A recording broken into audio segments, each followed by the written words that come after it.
Bom dia. Olha, é uma alegria estar aqui com vocês. Sofia, muito obrigada pelo convite, me sinto super honrada. Eu até entrei um pouco mais cedo para ajustar algumas coisas, porque eu fui tão recebida aqui, um carinho tão grande, que eu pensei, puxa, o que eu posso dizer de carinho, de atenção, de hospitalidade para pessoas tão bacanas, que ontem tive a grande honra de estar junto, a Rose, a Cida, a Patrícia, que mostrou aquele museu da família maravilhoso do pai dela. Então, eu acho que o que faz realmente a diferença são essas coisas, essas atitudes, né, essa forma, essa espiritualidade das pessoas. E a Jo também, que hoje de manhã me recebeu com tanto carinho, e ela disse, já anotei tudo. Eu falei, ai meu Deus, eu não posso falar nada que seja contraditório. Mas, Sofia, muito obrigada, realmente um carinho, o restaurante delicioso, tudo tão bem preparado. Eu fiquei realmente muito surpresa. Agora, não sei se vocês sabem, eu fui a primeira presidente do LIDE, que na época chamava LIDEM. Né? Então, eu conheço muito o histórico, fico tão feliz que o LIDE, na época era LIDEM, né? O LIDE Mulher, tenha crescido tanto pelo Brasil. E isso, eu acho que se deve principalmente à força, o carinho, a dedicação da Sofia, e também pelas mulheres, vocês todas, que têm interesse em crescer, em empreender e fazer com que o trabalho de vocês, o jeito de ser de vocês, possa fazer com que o Brasil seja um país que nós queremos. Não é verdade? Vocês são todos protagonistas de um Brasil que todos nós precisamos e queremos. No Japão, naquela época, era muito difícil você passar de uma casta para outra. Ele era agricultor, ele ia morrer. Todos, como os colegas dele, quem conviveu da época dele, que nasceu agricultor, ia morrer agricultor. Mas ele não queria, ele queria ser samurai. Então, ele conseguiu ser o cuidador de chinelos desse senhor aqui. Né? Foi ser cuidador de chinelos. E um dia de muito frio, de neve, aí o senhor desceu e botou o chinelinho no pé. Ele disse, o chinelo está quente, eu vou mandar matá-lo porque você estava sentado em cima do meu chinelo. E ele disse, não, o dia estava tão frio que eu estava aquecendo o seu chinelo aqui no meu peito. E ele abriu o peito e mostrou, né, as marcas do chinelo. Então, esse senhor ficou tão impressionado com ele que pegou para trabalhar junto dele, ele foi fazendo carreira e foi cada vez sempre tinha essas dicas de como servir melhor os seus soldados, como servir melhor aos feudos, e ele chegou a ser digamos, o presidente do Japão. Então, você vê que uma pequena atitude que fez toda a diferença, não só para ele, para toda a história do Japão. Vê como a atitude, o espírito de servir, né, ajuda as pessoas. E eu percebi, essa é a alma, a gente usa muito na Blue Tree a palavra alma. Quando eu comecei a usar, 20 anos atrás, a palavra alma, ninguém usava alma, né? Coração, alma, coração, era uma coisa, sei lá, que não existia na gestão, na administração de empresas. Mas, como eu vim de uma empresa, eu fui vice-chairman da Westin, né? Que era mais a tradicional empresa hoteleira dos Estados Unidos, que criou o home service, que criou uma série de coisas, eles tinham procedimentos de tudo quanto é jeito, procedimentos desse tamanho. Bom, e eu vi aquilo, fui influenciada, e na época procedimentos e manuais estava no auge, padronização, tudo que não fosse isso era mal gerenciado. E eu também aprendi e fiz todos os manuais logo no início da empresa, bárbaro, e eu estava crente que eu estava, né, me achando. E aí, um dia, eu estava no balcão do hotel, eu vi que a recepcionista cumprimentou, fez todas aquelas coisas bem feitas, mas eu vi que ela não acompanhou o cliente até a porta. Eu falei, olha, se não tiver outros, se você puder acompanhar até a porta, seria muito simpático, porque você vai mostrar a sua hospitalidade. Ela falou, é verdade, eu vou acompanhar. Só que ela foi e parou na primeira porta, que tinha uma porta automática. Eu falei, nossa, quando eu disse porta, eu queria dizer porta, a última porta, que seria a porta do carro. Como é que eu vou preencher essa lacuna entre procedimento e o que você efetivamente deve fazer em cada um dos casos? Aí eu pensei e vi no dicionário, e procurei no dicionário essa palavra, que tinha mais de 500 palavras, começando com a palavra alma, que em japonês é ki. né? Que, para nós, hoje, a gente pode explicar como a inteligência emocional, que também, na época, não tinha, né? Essa coisa de inteligência emocional. E essa palavra aqui está junto, né? Porque é ideograma japonês. Por exemplo, preocupação, consideração, bem-estar, preocupação. É a alma que está preocupada, né? É a alma que está incomodada. Preocupação, escreve-se alma incomodada. Consideração, alma que trabalha, que antecipa, por exemplo. Bem-estar, cuidado, é alma que cuida. A alma que cuida alguma coisa. Então, sempre tem a palavra alma quando você vai, expressa alguma coisa que entra o sentimento. Magoado, né? Você diz alma que está incomodada. E essa questão da alma foi tão engraçado que eu fiz essa palestra sobre a alma, né? Para diretores isso uns 17 anos atrás, diretores da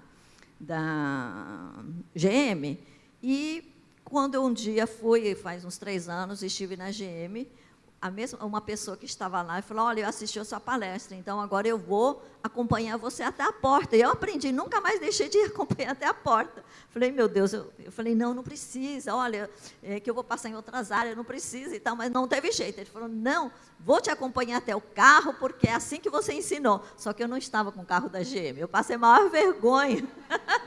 Eu aprendi que quando você vai visitar, né, empresa automobilística, se você não tem a marca do carro, vai de Uber. Foi a primeira lição, a gente vai aprendendo, é falta de cortesia.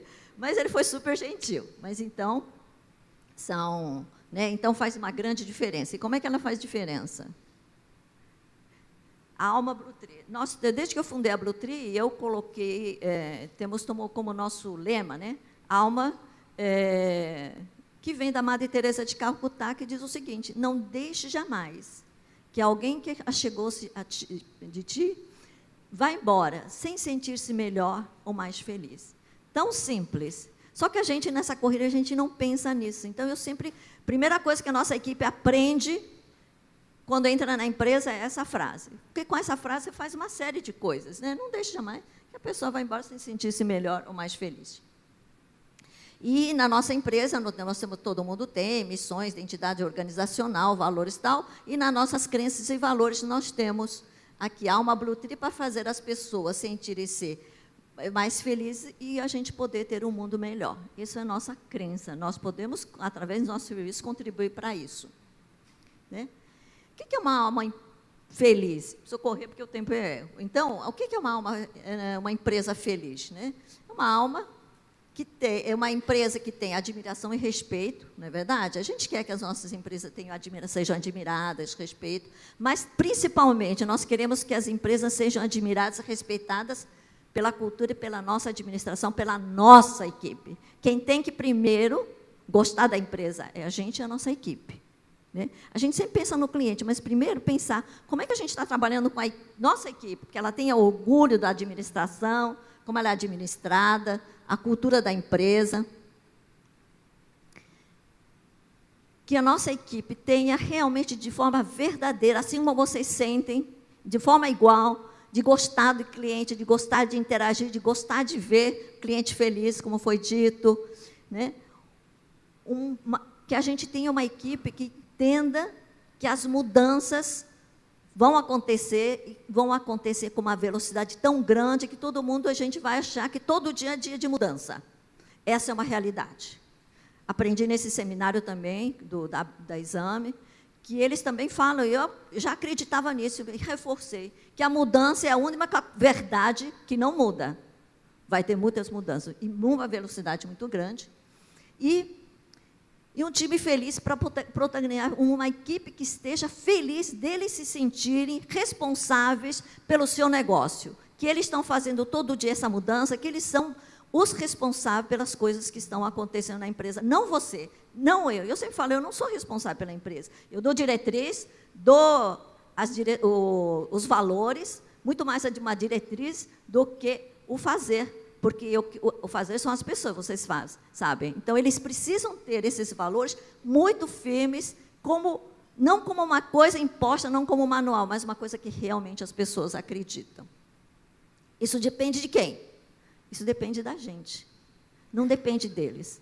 Tudo que acontece nessa empresa, tudo que acontece numa empresa, acontece porque o líder pensa consciente ou inconscientemente dessa forma. Isso eu tenho uma crença, assim, firme, de que isso é a realidade. A empresa é da gente como a gente é. Então, o líder é a agulha e seguidores a linha. Assumi que eu trouxe a agulha e linha, mas pelo 35 minutos eu acho que não vai dar tempo. Eu fiz lá, quando o pessoal estava em São Paulo, eu fiz. O líder é sempre a agulha e os seguidores a linha. Então, eu faço as pessoas pegar um pedaço de pano, pega a linha e a agulha, pode escolher a agulha e a linha, e o tecido. E aí as pessoas costuram, eu não digo nada, eu falo, olha, vai ter uma aula, um break para aula de corte e costura.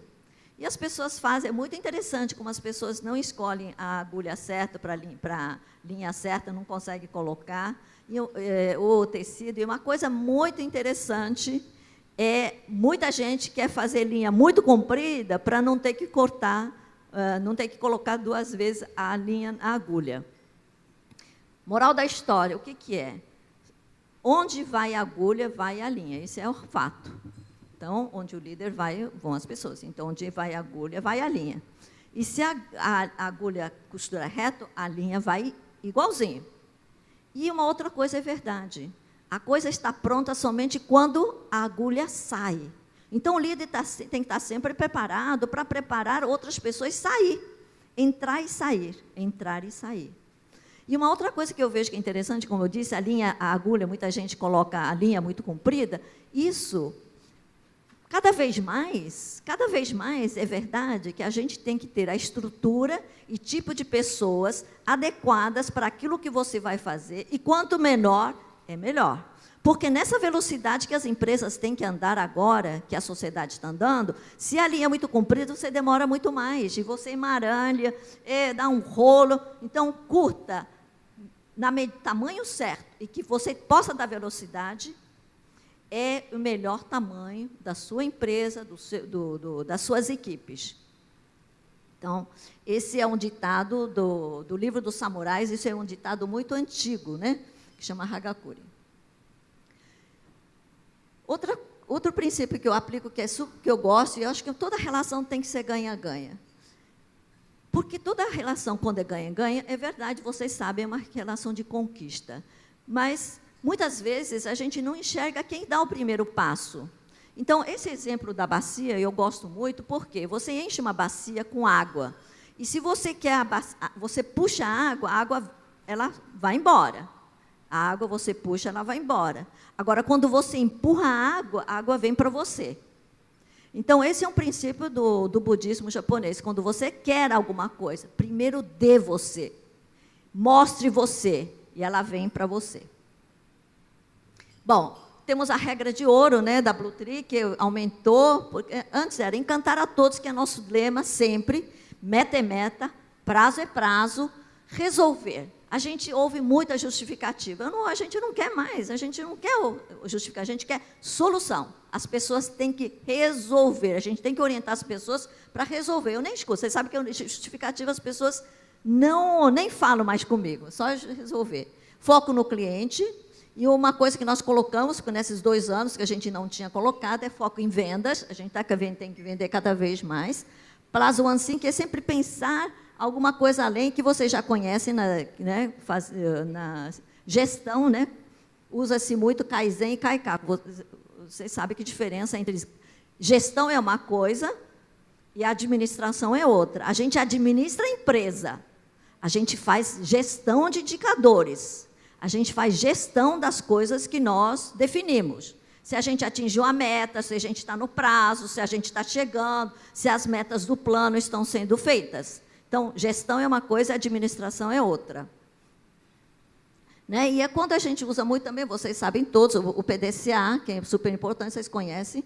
A única coisa que eu acho que é importante dizer aqui, no PDCA, que cada vez mais a gente precisa ter a humildade de reconhecer que o que a gente faz pode já não ser o suficiente e nem é importante. a coragem de a gente analisar cada um dos problemas que surgirem com outro olhar de que o mundo está mudando. E esse é o Plus One que eu disse. Pensa mais uma coisa. A gente tem no processo da empresa esse Plus One. Pense mais uma coisa, porque a gente sempre acha que chegou. Esse é um processo super legal, que a nossa equipe usa muito. Quando a gente fala, Plus One, pensa mais uma coisa, que eu acho que ainda dá para fazer alguma coisa. Por exemplo, né, o insatisfatório. Eu coloco, claro, em exemplo da hotelaria, atendimento frio e com falha. Às vezes não tem, né, a pessoa vai pedir um remédio.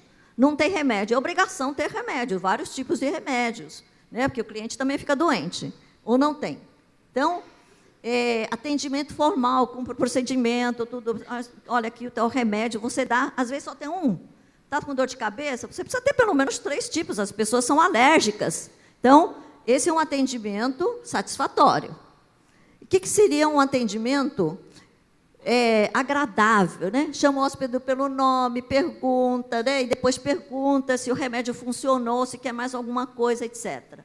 E que mais vocês acham que poderia ser feito? Eu vou contar o fato que aconteceu na Bluetree, de verdade. Olha aqui, um fato. Como é importante a gente sempre pensar e treinar as pessoas na ponta, as pessoas que fazem, como é fundamental. Esse exemplo é super bacana. Faz tudo isso e ainda conversa e ele enxerga o espírito da pessoa, enxerga o olhar, no olhar, como a pessoa está sentindo. Uma pessoa estrangeira que não sabia se explicar, acho que também não queria incomodar, tinha medo de pegar um remédio, sei lá, e pediu um remédio, mas o atendente viu que ele precisava não do remédio que ele tinha. Ele falou, eu acho que ele está precisando de algo mais. Pegou no braço e falou, nós vamos no hospital. Pegou no braço, tem um hospital 9 de julho, ali perto, levou. O hóspede foi para a mesa de cirurgia, estava para ter um ataque cardíaco. Né? Imagina a alegria desse rapaz depois de ter conseguido salvar uma pessoa, e que poderia não ter acontecido se ele não realmente não tivesse inteiro com a sua mente, com o seu olhar, com o seu sentimento, olhando o cliente. É assim que eu acho que, assim sim, e tem mais coisas para fazer? Provavelmente tem muito mais coisa. Ele parou daqui, né? Mas a gente pode fazer muito mais. Então, eu vou contar alguns casos rapidinho sobre como a gente pode se surpreender. Eu já contei esse caso, que me surpreendeu muito, de gelo no Japão, que tem gelos de vários tipos. Eu fui comprar gelo e vi vários tipos, e aí tinha esse gelo que era para uísque. Eu falei, o que ele faz de diferença? Esse gelo, ele dura mais, tem que durar para o uísque não ficar salgado, e é mais transparente. Então, eu comprei, fiz o teste, comprei vários tipos de gelo. Esse gelo para uísque dura realmente muito mais do que outros, né, outro gelo. Esse aqui para cortina, que eu mudei de casa, que, né, eu precisava de uma cortina, e eu fiz o pedido. Eu fui lá visitar na quinta-feira, perguntei, eu vou embora na terça, será que fica pronto? Falou, fica. Na sexta-feira me trouxeram, às 10 horas, chegou a proposta pela internet, aprovei a proposta. Na terça-feira eu ia viajar, estava no telefone, chegou na porta um senhor com avental branco, segurando um materialzinho, parecia mais médico do que o colocador de cortina. Veja só como é importante, né? Parecia um médico. Chegou sapato branco, tudo limpo, porque ele mexe com coisas que têm que ficar limpas, né? E aí, eu continuando, eu mostrei lá onde eram as cortinas, e eu continuei no celular.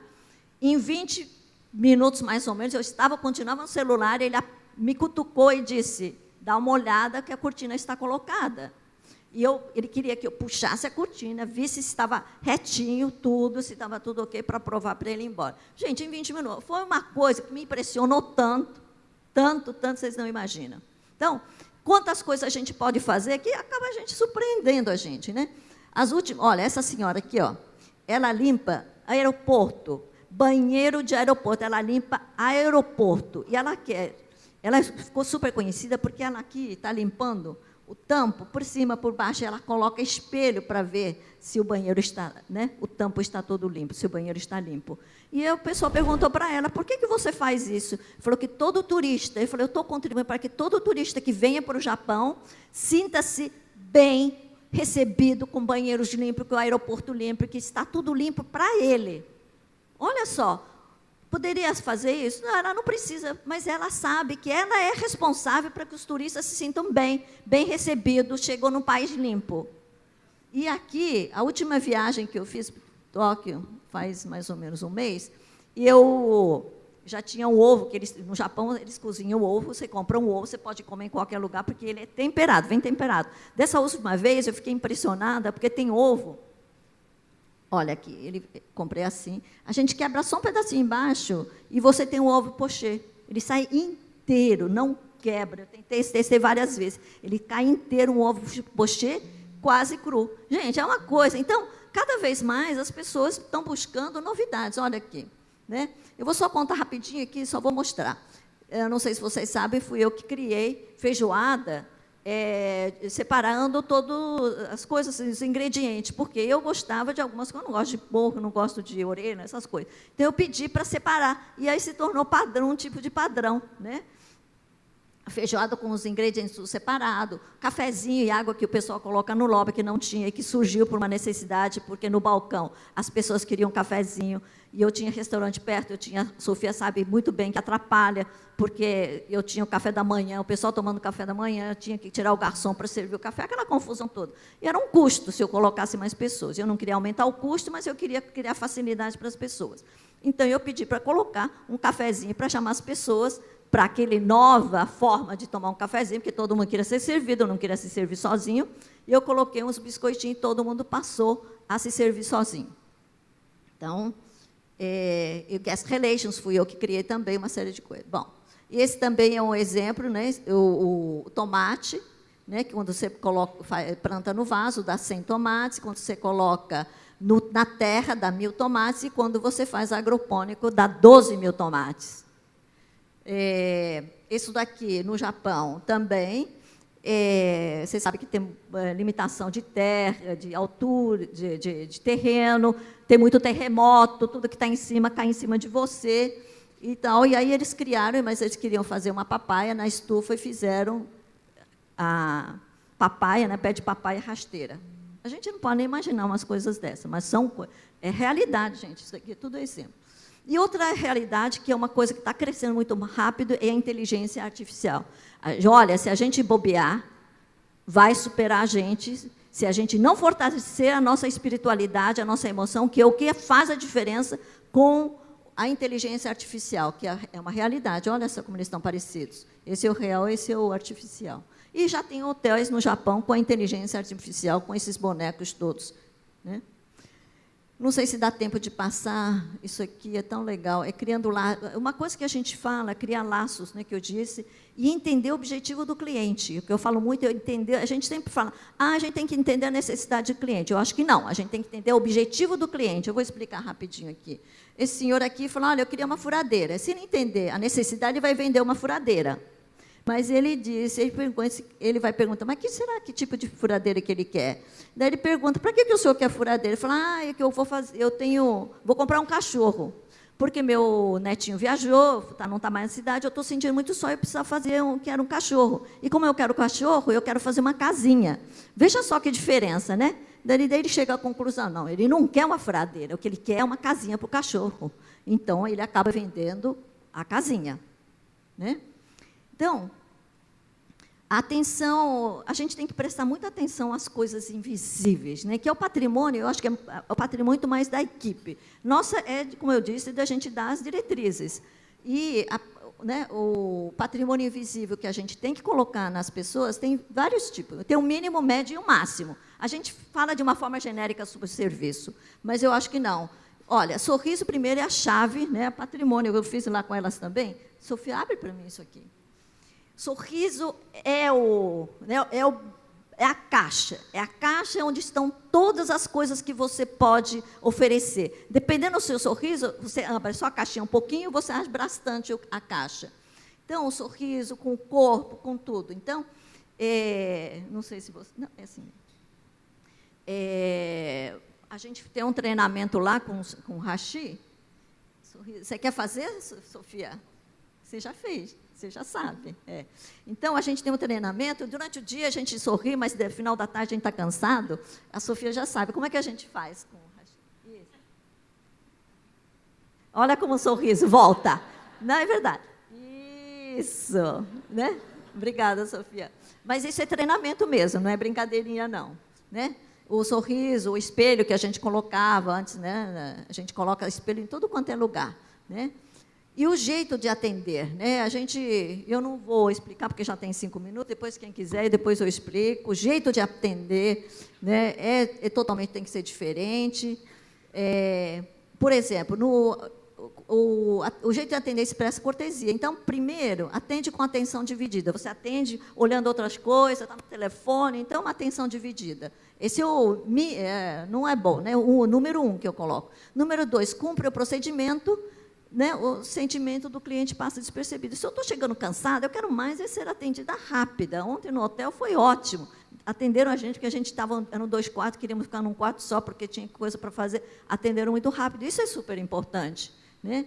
Entender a situação do cliente. Depois, capta as circunstâncias e ajusta o procedimento e encanta o cliente, como ontem eles conseguiram entender. Então, não adianta sorrir só, não adianta só você atender bem. Você tem que entender a circunstância em que se encontra o cliente, porque cada circunstância é o que não está no manual. A recompensa de um bom atendimento também tem vários níveis. Remuneração, quem está no básico é remuneração, trabalha pela remuneração do trabalho, trabalha para a satisfação do cliente, para atender bem, ou, né, falar, está tudo bem e tal. Não, e satisfação do cliente tem propósito, como no caso dessa enfermeira, é um fato real, tinha uma taxista que estava rodando na cidade, a gente perguntou se a profissão dela era taxista, ela falou, não, eu sou enfermeira de ambulância, minha função é salvar vida. Ela não disse né, o bisturi, isso não, ela disse, minha função é salvar vidas. Então, ela estava andando pela cidade, porque São Paulo é ruim de andar, para ver quais são os caminhos, né? E agora tem um Waze, mas ela queria saber todos os caminhos para chegar, para salvar a vida da pessoa que estava sendo socorrida. Olha que diferença que faz, né? Então, aqui, a explicação sobre produto e serviço. Não tem certeza, né? E a gente tem mania de responder qualquer coisa para não deixar insatisfeito. Talvez, pode ser com erro. Ou então, explica conforme o manual. E não se preocupe se o cliente entendeu bem. O manual é muito difícil, né? Da gente, às vezes, tem nuances. Então, se é de outra nacionalidade, não entende algumas práticas, então você tem que entender um pouquinho mais, tem que explicar melhor. Depois, agora, importante é você entender o objetivo do manual e dar explicação simples, e só consegue quando entende realmente o que está escrito no manual. De forma que seja, né, o que é importante não é você entender, importante é o cliente entender, o que não acontece muitas vezes com algumas bulas. Então, comandante, quem é o mandante? Quem é o cacique, né? A sua equipe pensa que é o cacique. Que é você, que é a empresa? 0. Que é o cliente? Médio. Necessidade e objetivo do cliente. Quem consegue entender o que é a necessidade e o objetivo do cliente está realmente prestando um bom serviço, que é totalmente diferente. Ou então, ou a pessoa está antenado para a expressão do cliente, que é aquele exemplo que eu dei do remédio. Eu vou passar rapidinho, né? Então, a reclamação do cliente é super oportunidade para a gente estar melhorando, para inovando, vocês sabem. E aqui, eu tenho aqui, pede desculpas para acalmar. O segundo nível é você concorda com o cliente e dá uma solução temporária. Um terceiro nível, analisa, entende, né? E pode ser feito no momento de uma outra forma. Eu vou passar rapidinho, viu, Sofia? Para você ficar no seu tempo. E quando cliente é difícil, o que acontece? Afasta-se ou dá discussão por encerrado. Afasta, dá um jeitinho de se afastar. Ou procura acalmar para baixar o estresse e conforta, mas não resolve, né? Ou então, enfrenta, identifica. Né? Primeiro, acho que é muito importante enfrentar por que o cliente está reclamando. Ponto comum com o cliente é a solução, virada do jogo. Ele fala, não, eu tenho que virar o jogo junto com esse cliente. Esse é o ponto mais importante. O cliente reclama quando sente que ele dá prioridade, não ao problema dele, mas para a empresa, para outras coisas. Geralmente, a gente vê que dá prioridade para a empresa, ou porque a empresa quer desse jeito.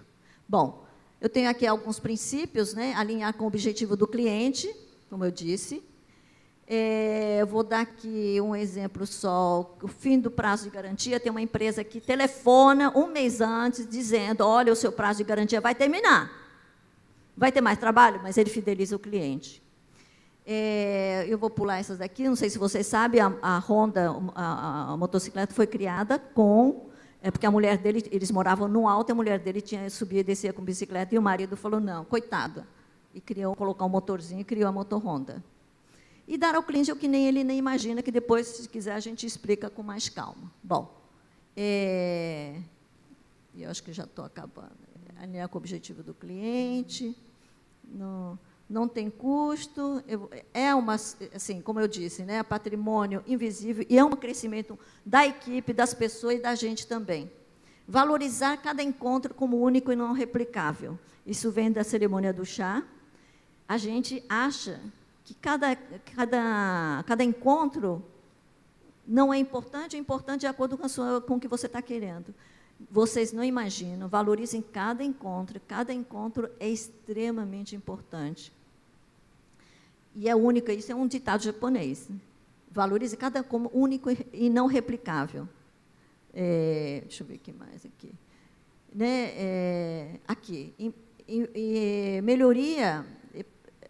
investimento em melhoria contínua, é investimento, gente. Pensa que todo serviço que você faz, toda melhoria que você faz, é investimento, não é algo que você está dando. A gente geralmente pensa, eu estou dando, não é dar, é investimento que a gente está fazendo, na fidelização, né? Na melhoria da sua equipe, na melhoria da sua empresa, na melhoria de tudo que você possa imaginar. E sempre pode ser, e o fato é que sempre tudo pode ser melhorado, pode ser inovado, revolucionado ou criar coisa totalmente diferente. Então, para finalizar, o Kurt Hahn, tinha problema físico, né? E ele diz uma coisa super bacana, que a gente é melhor do que a gente pensa, é só a gente ter essa realidade e a gente deslancha. Quando pensa na sua equipe, que entrou hoje, que não sabe fazer nada, ensine, tente, e ver que ele vai chegar onde você nunca imaginou que ele chegaria. E essa é uma frase, ele foi agora ele foi ganhador de prêmio Nobel, ele é indiano, ganhou o prêmio Nobel, e ele diz a coisa que eu acho, isso daqui eu vi primeira vez lá na Milou Vilela. A Milou tinha lá no escritório dela, eu falei, Milou, que coisa mais linda, olha aqui, adormeci e sonhei que a vida era alegria. Despertei e vi que a vida era servir. Servi e vi que servir era alegria.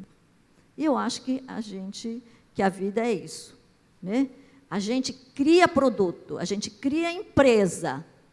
Veja só, tudo que foi criado até hoje, desde o Homem das Pedras até agora, foi criado, os produtos foram criados porque alguém teve o espírito de servir, de facilitar, né? Ou de mudar alguma coisa que você tem dificuldade. Nada aconteceu porque a pessoa realmente, simplesmente, porque aquilo que a pessoa pensou porque pensou, morreu. Ela só é útil, só é perpétuo quando serve a alguém, ou facilita a vida de alguém. Eu acho que isso é um grande ensinamento, que as mudanças estão nos ensinando. Então, toda mudança que estiver acontecendo, não fale, eu não acho, não gosto, não é comigo. Não. Acredite.